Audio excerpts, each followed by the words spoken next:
सिर्फ ये कहना चाहूँगा कि आज सुबह ज़ाहिर है हम आए तो इस फैसले के लिए थे कि किस तरह से इस जद्दोजहद को आगे बढ़ाया जाए।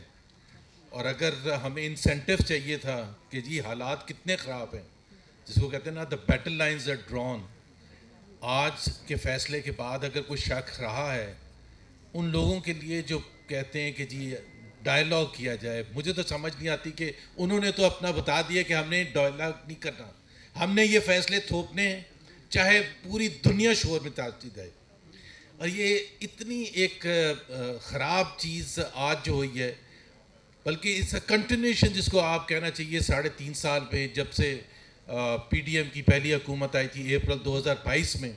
अगर किसी को शक था कि उनके इरादे क्या हैं, वो मेरा ख्याल है जब फरवरी 2024 के इलेक्शन हुए थे, बावजूद इसके कि बल्ला छीन लिया गया था, सिंबल छीन लिया गया था, उसके बावजूद इतनी धांधली करके एक हुकूमत को थोपा गया।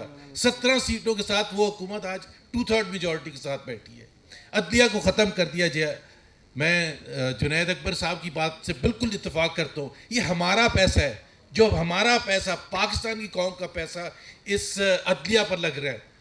बड़े बड़े सैलरीज मिलती हैं, नौकर चाकर 20-20, 25-25 लाख रुपए हर जज लेके जा रहा है। और फैसले ये अगर इस तरह से बगैर ट्रायल के फैसले होंगे, आप 17 साल नहीं आप 25 साल कर देते, उससे क्या फ़र्क पड़ता है।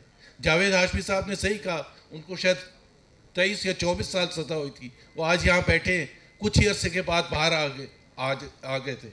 इमरान खान इस मुल्क का सबसे पॉपुलर लीडर है और मेरा ख्याल है पाकिस्तान की तारीख में पिछले 70 साल में सबसे ज़्यादा पॉपुलर लीडर है। अगर किसी ने जो जराइम किए वो हुकूमत में बैठे हुए, अगर करप्शन की है वो हुकूमत में बैठे हुए।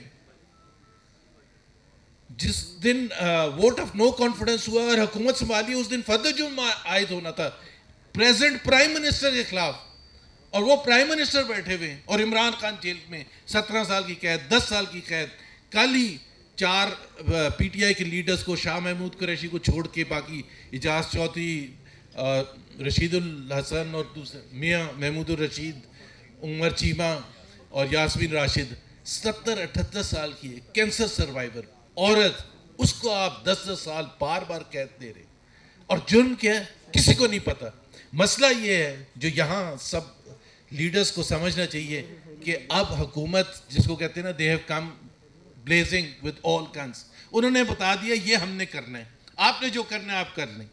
सो हम जितनी भी बातें कर लें, जब तक एक ऐसा एक्शन प्लान नहीं बनेगा जो इस हुकूमत को जल्द अज जल्द गिराने के लिए मुतफ़क्का एक फ़ैसला नहीं होगा, मेरा ख्याल है ये हुकूमत ऐसे फ़ैसले करती रहेगी और जुल्म ढाती रहेगी। Thank you very much.